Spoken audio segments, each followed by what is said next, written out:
Bonjour les amis, eh bien écoutez, mes petits singes de la sagesse et moi-même sommes ravis de vous retrouver pour ce nouveau JT du grenier réalisé sans montage, sans trucage, un réglage de l'autofocus autofocant qui est fait et donc évidemment nous allons parler des derniers événements en cours actuellement en Israël et c'est bien évidemment une alerte à un choc, oh là là, un choc sur le trépied de la caméra et à un choc financier et économique mondial majeur qui est en train de se profiler, de se créer sous vos yeux.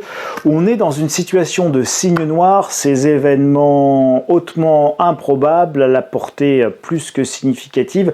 Souvenez-vous, le 11 septembre 2001, Alexandre Adler, géopolitologue de ma jeunesse, avait fait un bouquin quelques temps après, long 7 ans, en disant, intitulé « J'ai vu finir le monde ancien ». Il en a fait un autre, c'est son dernier, Alexandre Adler, que j'ai ressorti de ma bibliothèque, « Le temps des apocalypses ». Voilà, bah écoutez, on est un peu dans le temps, dans ces temps difficiles. Alors le problème israélo-palestinien, il avait été résumé par une formule absolument remarquable. Le problème israélo-palestinien, beaucoup d'histoires dans trop peu de géographie. Beaucoup d'histoires dans trop peu de géographie. Alors, j'ai ressorti de ma bibliothèque, où j'ai quand même quelques centaines de bouquins, j'ai ressorti celui-là, un bouquin que vous ne trouverez plus si ce n'est d'occasion, mais que je vous conseille, 1948-1998, donc c'est effectivement un bouquin de 1998 qui s'arrête en 1998. Alors pour moi, c'était à l'époque déjà un bouquin d'histoire, mais finalement, quand j'ai lu ce livre pour la première fois en 1998, Christian Chesneau, comme l'un des deux co-auteurs, Christian Chesneau, c'est quelqu'un à qui il est arrivé quelques petites bricoles au Moyen-Orient. Ce bouquin, quand je l'achète, eh bien, j'ai l'impression d'acheter un livre terminé. On est en 1998, ça ne nous rajeunit pas, et moi non plus.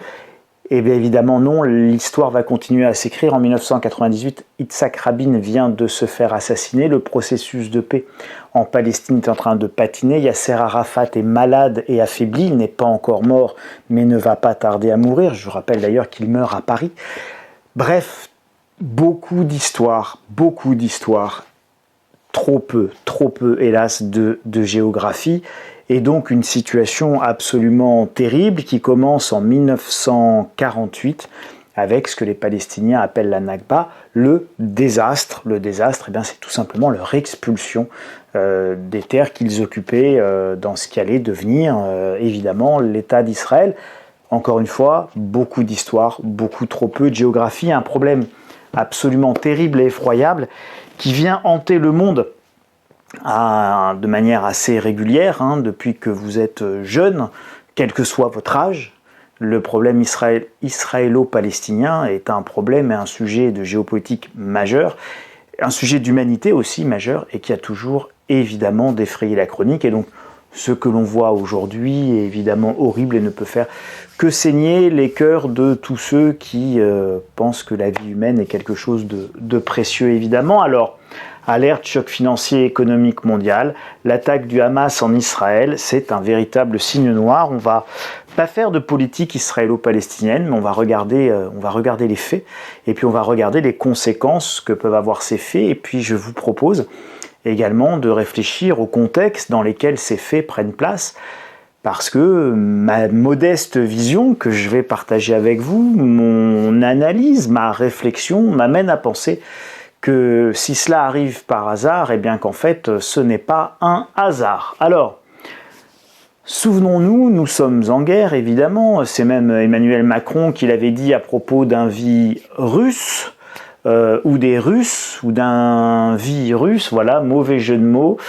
Un conflit périphérique, c'est quoi? Alors reprenez vos manuels d'histoire géo ou ceux de vos enfants qui apprennent la guerre froide, et voici ce qu'on peut lire dans les manuels. Tout en recherchant à se déstabiliser, à déstabiliser et à combattre l'autre camp, les superpuissances évitent de s'affronter directement. Évidemment, il y a l'arme nucléaire, donc on préférerait ne pas s'échanger les bombes atomiques entre l'URSS et les États-Unis et les forces de l'OTAN et le pacte de Varsovie. Et donc, comme elles évitent de s'affronter, elles préfèrent le faire par des pays et mouvements interposés. C'est ce qu'on va appeler les conflits périphériques. Le Vietnam est un conflit périphérique. Alors, quand vous êtes dans la périphérie et que vous êtes un habitant de la périphérie, vous êtes évidemment pas très heureux d'être dans le conflit périphérique. Mais le Vietnam est un conflit périphérique. La guerre en Corée est un conflit périphérique. Est-Ouest, communisme versus capitalisme. États-Unis contre forces soviétiques. Donc ça, c'est des conflits périphériques. Vous avez l'Afghanistan qui était un conflit périphérique, bien évidemment. Tout ça, ce sont des conflits périphériques. Et aujourd'hui, finalement, nous revivons une forme de guerre froide et nous revivons des conflits périphériques. Alors je vous les liste au cas où vous n'auriez pas fait le lien, mais je pense que c'est pas le cas. L'Ukraine est évidemment un conflit périphérique, certes.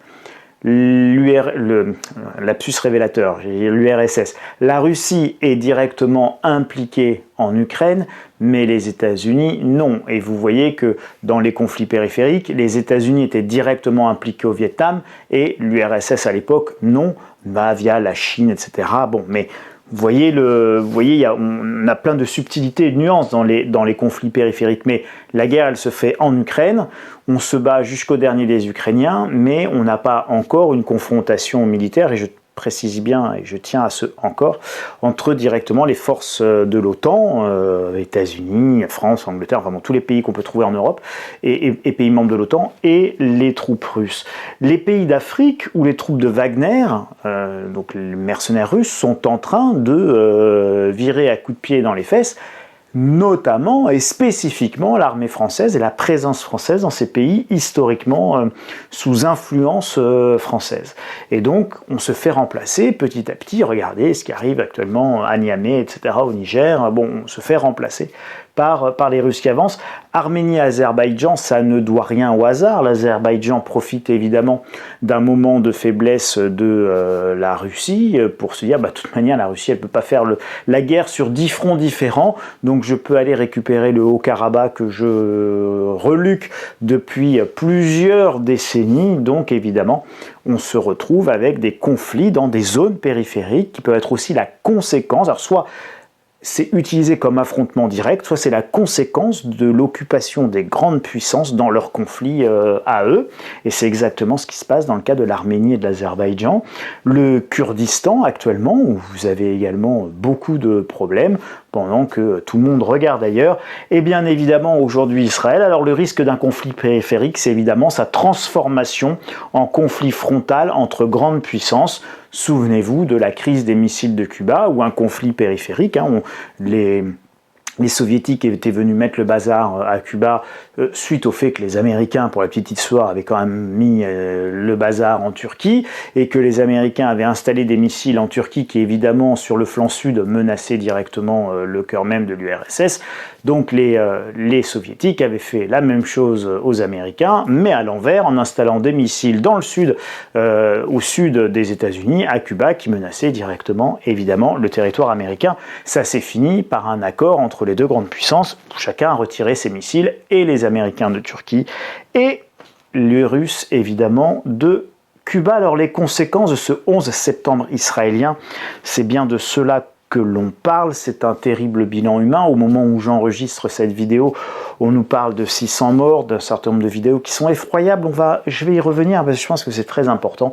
Un nombre d'otages indéterminé, un général tué, des agents de renseignement du Mossad, du Shin Bet qui ont été enlevés, qui ont été ramenés dans la bande de Gaza. Alors, les vidéos qui sont diffusées, notamment par la propagande du Hamas et par les organes d'information du Hamas, sont des vidéos extrêmement violentes qui, si elles servent éventuellement le Hamas dans l'image qu'il veut, de puissance qu'il veut véhiculer auprès de la population palestinienne, je ne suis pas persuadé, c'est le moins qu'on puisse dire, que ce soit des images de nature à pacifier la réaction internationale ou les soutiens à Israël, ou la réaction évidemment israélienne, qui va être absolument dantesque, au niveau de ce qu'on a connu pour les Américains suite, en termes de conséquences du 11 septembre, qui ont 11 septembre qui nous a amené à 20 années de guerre.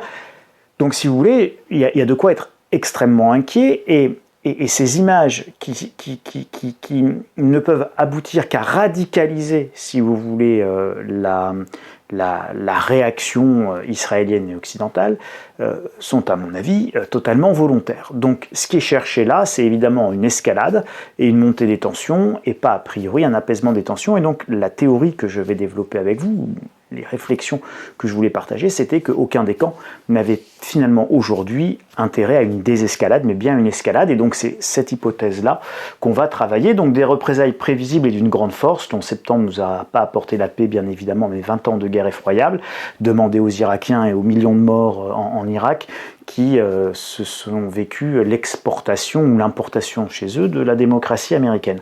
Des positions politiques et diplomatiques très tranché et sans ambiguïté, chacun choisissant son camp. Donc vous allez voir, il se passe déjà des choses. C'est à peine il s'est passé quelques heures que les conséquences sont déjà majeures. Et évidemment, vers l'utilisation de l'arme énergétique par les pays de l'OPEP pour sanctionner les pays soutenant Israël. Donc ça va beaucoup changer. Alors vous voyez, il y a le dossier stratégique que j'ai fait là, qui est celui du mois de septembre et qui est dans les espaces lecteurs des abonnés à la stratégie, était consacré aux BRICS, à tout ce que cette alliance des BRICS avait à la fois de fragile et avait à la fois de solide et de majeur. Bon, l'une des fragilités, c'est qu'on va sans doute vers l'explosion de ces BRICS tels qu'on les a connus jusqu'à présent, notamment avec le retrait du B et du I, donc du Brésil et de l'Inde, puisque là, on est vraiment sur chacun doit choisir son camp. Donc, avec ce genre d'événement, souvenez-vous de ce que disait George Bush, vous êtes avec nous ou contre nous, c'est binaire, donc vous êtes avec nous ou vous êtes avec eux. Mais vous ne pouvez pas être un peu le Brésil avec des relations commerciales ou l'Inde dans la mondialisation avec des relations commerciales avec les pays occidentaux, ou soutenant la Russie, soutenant la Chine, soutenant... Bon. Donc là, on peut être dans une polarisation, dans une radicalisation très très forte, ce qui fait qu'on peut avoir l'explosion des BRICS tels qu'ils sont. C'est évidemment de l'intérêt des États-Unis. Alors les BRICS devenant les RICA, ça fait un peu ricain, alors allez, disons les racis, voilà, une alliance complètement racie, la Russie, l'Arabie Saoudite, la Chine, et puis l'Iran, par exemple. Voilà. Donc les BRICS vont devenir les racis. C'est un basculement du monde, c'est une nouvelle étape dans la participation du monde à un nouveau rideau de fer. Alors là, ce ne sera pas le mur de Berlin, mais voilà, c'est une partition du monde, c'est l'embrasement du Moyen-Orient. Et l'embrasement du Moyen-Orient, c'est aussi l'ouverture d'un autre front. D'accord ? Donc aujourd'hui, l'armée russe, elle est très très très occupée en Ukraine.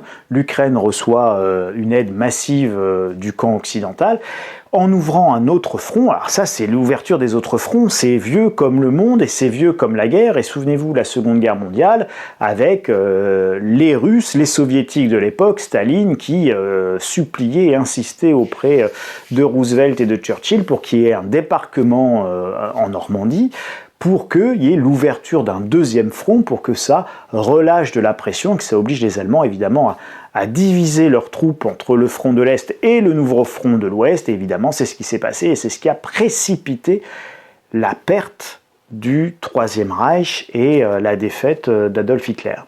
Là, vous êtes en train de vivre une stratégie qui est sensiblement similaire. C'est on ouvre d'autres fronts et ces fronts sont en train d'être ouverts de manière multiple. Je vous ai évoqué tout à l'heure l'Afrique, avec la présence russe qui chasse la présence française. Donc là, vous avez des fronts d'affrontement avec des pays, ce qu'on appelle encore une fois les conflits périphériques. Vous êtes en plein dedans. Et là, c'est exactement ce qui s'est passé. Ça va diviser l'effort de guerre américain, obligé de soutenir Israël. Et si on soutient Israël et qu'on envoie des armes à Israël, c'est autant d'armes en moins envoyées, bien évidemment, en Ukraine pour affronter les Russes. Très intéressant, on est dans une guerre totale. L'embrasement du Moyen-Orient vise à desserrer l'étau américain aussi sur Taïwan et donc est favorable à la Chine.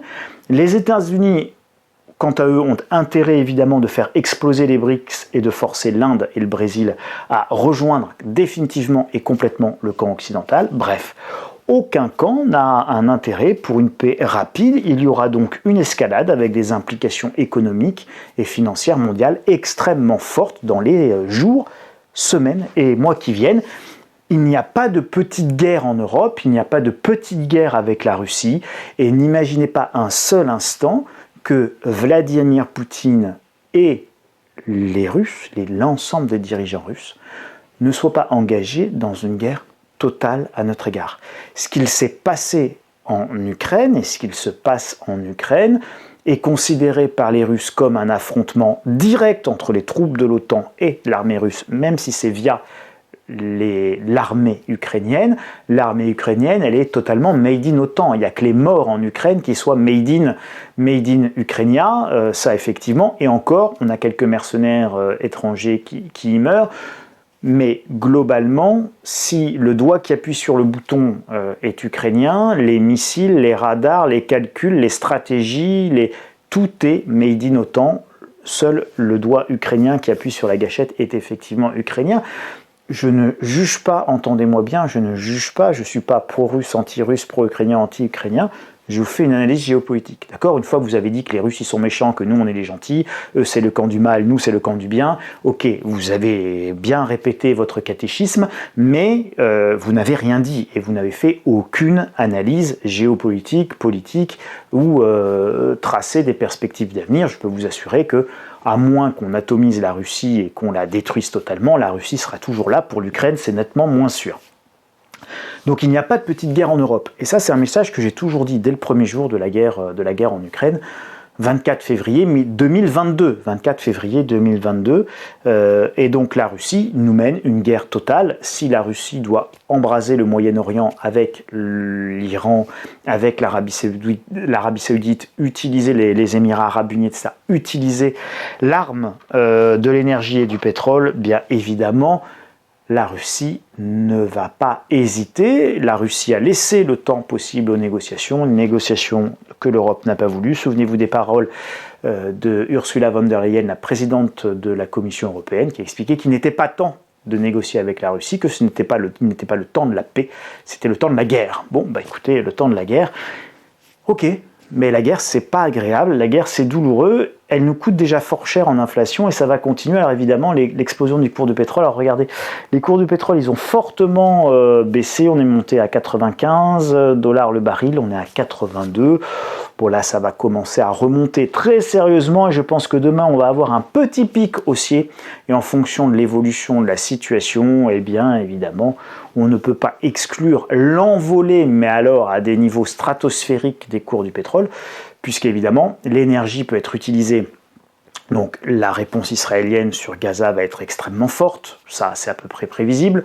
Le Hezbollah qui est dans le sud du Liban a déjà commencé à bombarder les positions israéliennes sur le plateau du Golan, machin, etc. à la frontière entre, on a la Syrie d'un côté, le Liban de l'autre, alors c'est un peu en hauteur, etc. Bref, ils ont commencé à bombarder tout ça. Et donc évidemment, Israël a commencé à bombarder les positions du Hezbollah au Liban, et donc on a l'armée de l'air israélienne qui survole actuellement le Liban. La Syrie, la situation est instable. Alors Liban, Syrie, et puis juste en dessous Israël, et puis là on a la Jordanie. Vous regarderez une carte. Et puis là, on a ce qu'on appelle le plateau du Golan qui est en hauteur par rapport, alors les contreforts par rapport au Liban, et puis très très en hauteur par rapport à la Syrie et qui domine la Syrie. Donc on est évidemment sur une situation qui est explosive et qui a explosé. Donc là, on va monter dans les tensions, il va y avoir des rétorsions évidemment donc pour peser sur le système mondial, sur les États-Unis, sur l'Europe, qui seront des grands soutiens évidemment à Israël. Eh bien, la tentation sera d'utiliser l'arme pétrolière, peut-être même que l'Iran va rentrer dans la danse en bloquant le détroit d'Ormuz. Bref, à ce stade, tout est possible, et justement, ça m'amène à cet ouvrage, La théorie des dominos d'Alex Scarrow. Excellent bouquin. Alors ce bouquin, il est super, c'est-à-dire que, alors je vous lis juste le résumé derrière. Lundi, série d'attentats sur les réserves pétrolières. Mardi, effondrement des marchés. mise en quarantaine des transports, mercredi, restriction de l'approvisionnement en vivres et en énergie, jeudi, coupure de l'électricité, les magasins sont pris d'assaut, vendredi, panique et chaos s'emparent de la rue, le scénario apocalyptique est en marche, un seul homme peut l'arrêter, un thriller d'un réalisme. Alors bon, là évidemment, on est sur quelque chose qui va extrêmement vite. Dans la vraie vie, il y aura beaucoup plus d'inertie, le temps que les gens prennent conscience, etc. On a des stocks, tampons, Bon, bref, donc ça sera certainement pas aussi immédiat, mais enfin, souvenez-vous, Nord Stream 1 et Nord Stream 2, ça a explosé très vite. Vous avez quelques points dans le monde comme ça névralgiques, notamment au Moyen-Orient. Ça peut bien vite exploser, bien vite être saboté, bien vite tomber en panne. Quelques drones maintenant peuvent évidemment aussi interdire les accès aux grands supertankers qui peuvent se faire simplement attaquer par 3-4 drones à distance, et les Iraniens en ont plein qu'ils ont eu l'occasion de faire tester par les Russes et de tester avec les Russes en Ukraine. Donc nous sommes dans une situation potentiellement explosive sur les cours du pétrole. Cours du pétrole à 150 $ ou 200 $ le baril à Noël pour vous souhaiter de joyeuses fêtes, c'est parfaitement possible. Je vous rappelle que nous sommes en octobre, donc certes, cette date n'a pas été choisie par hasard parce qu'elle était symbolique et c'était en référence à la guerre du Kippour il y a 50 ans jour pour jour, mais il n'y a pas que ça. Nous allons rentrer dans l'hiver, donc nous avons besoin d'énergie, sinon nous allons avoir très très très froid. Donc moi, je suis vous, je fais le plein de ma cuve à fioul maintenant, où je fais rentrer mes stères de bois maintenant et assez vite. Et si vous avez besoin d'un petit poêle avec du pétrole ou un truc d'appoint, préoccupez-vous-en maintenant, parce qu'il faut voir ce qui est en train d'arriver. C'est évidemment un problème majeur sur l'énergie cet hiver.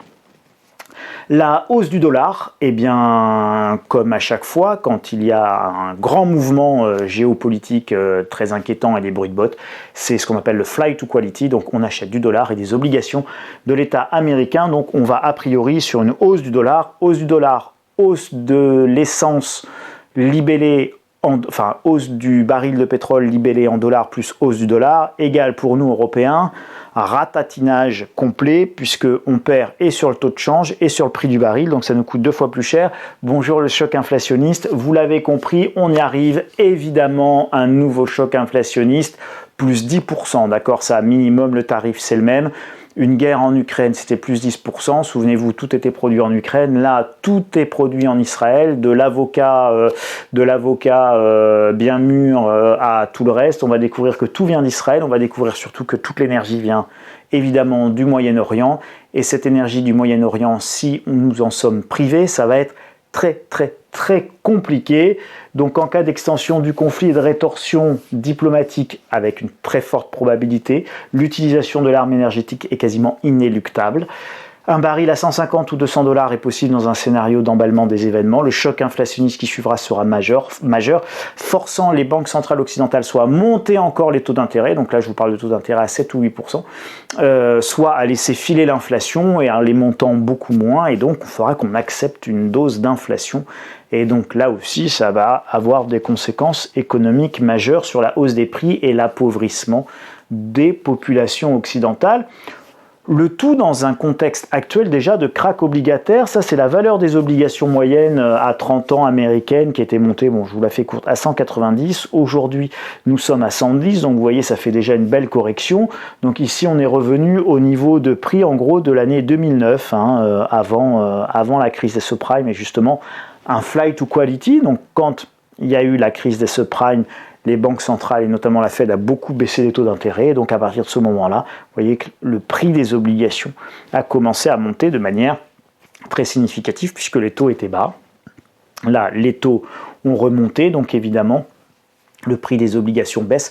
Ça fonctionne toujours à l'inverse, puisque vous avez acheté une obligation à un ancien taux. Donc si vous avez acheté une obligation à un taux qui rapporte 1% quand les taux étaient bas, et qu'aujourd'hui vous pouvez avoir des taux à 4%, mais évidemment, votre obligation que vous revendez sur le marché secondaire, elle vaut beaucoup moins cher maintenant que les taux sont à 4 que quand les taux étaient à 1. Donc vous perdez sur la valeur du capital, entre guillemets, de cette obligation. Sa valorisation s'en trouve diminuée autant.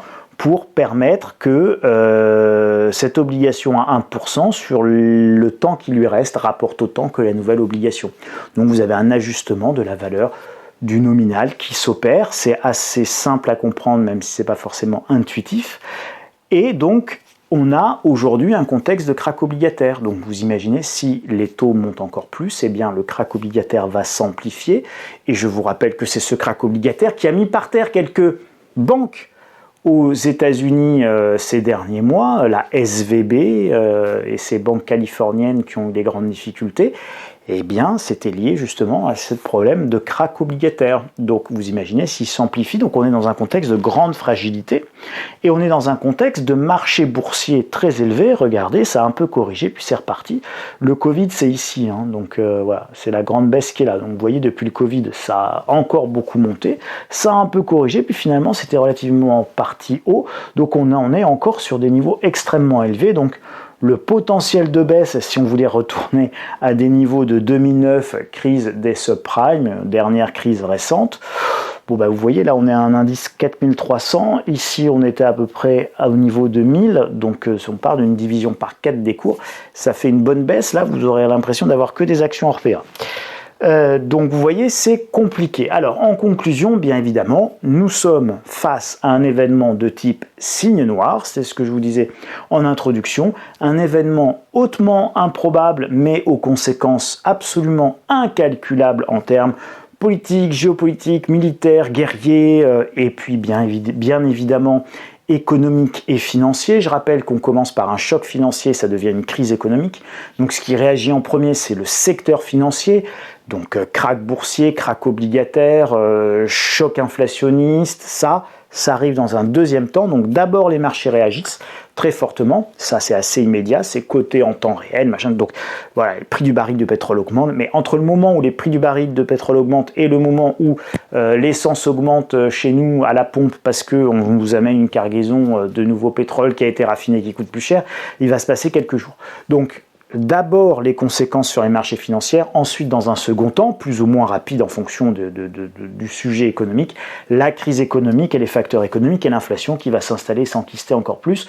Nous sommes en guerre sur plusieurs fronts, il faut le comprendre, nous sommes en guerre sur plusieurs fronts, même si on ne vous le dit pas comme ça, nous sommes en guerre sur plusieurs fronts et cette guerre est en train de devenir une guerre mondiale et une guerre totale, une guerre à mort entre les deux groupes de pays, l'un qui est mené par les États-Unis, dont nous faisons partie, l'autre qui est mené par la Russie et par la Chine, dont font partie l'Iran maintenant, qui a rejoint les BRICS cet été, les Émirats arabes unis, l'Arabie saoudite, etc. Et donc, évidemment, nous sommes sur un volcan, mais au sens premier du terme, et le volcan vient d'entrer en éruption. En fait, il est rentré en éruption le 24 février 2022, et là vous avez une nouvelle éruption avec évidemment ce qu'il se passe au Moyen-Orient. Elle reste pour le moment concentrée sur des conflits périphériques, mais ça ne veut pas dire que ça va rester comme ça. C'est une nouvelle étape qui est franchie, et c'est une étape très grave dont très peu comprennent encore la portée géopolitique, les dimensions militaires, plusieurs fronts, diviser les moyens de l'OTAN et les moyens américains, où on arrive à bout de munitions, notamment nous, dans cette guerre d'attrition, eh bien, Russie, Chine et Iran sont capables de fabriquer plus de munitions plus rapidement, beaucoup plus vite, avec une dimension militaire passionnante, avec une guerre asymétrique, des moyens utilisés qui sont asymétriques. Ce qu'a fait le Hamas est une opération militaire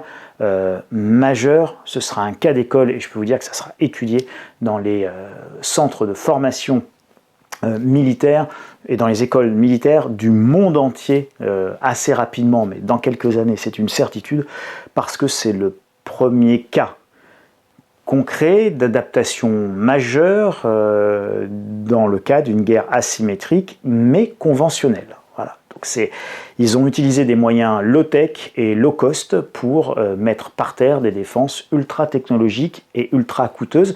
C'est une stratégie remarquable et passionnante et on pourrait tirer la pelote et on n'est pas au bout de nos surprises parce que c'est là-dessus que l'Iran a basé toute sa stratégie de défense et voire même d'attaque et notamment de capacité de blocage du détroit d'Ormuz. On ne comprend pas encore évidemment les conséquences économiques dévastatrices qui sont à venir avec notamment ce nouveau pic inflationniste et choc inflationniste absolument majeur.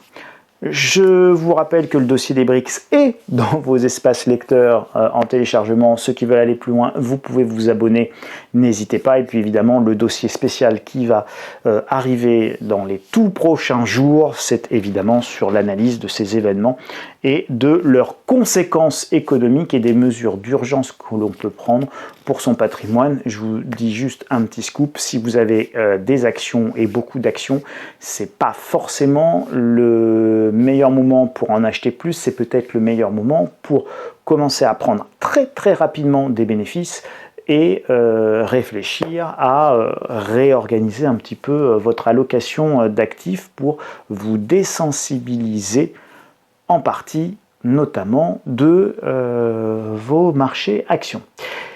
Voilà pour cette première analyse à la fois à chaud mais aussi avec un tout petit peu de recul et puis quelques réflexions sur les dimensions géopolitiques et puis le contexte dans lequel s'intègre ce conflit sur ce qui se passe entre la Palestine et Israël.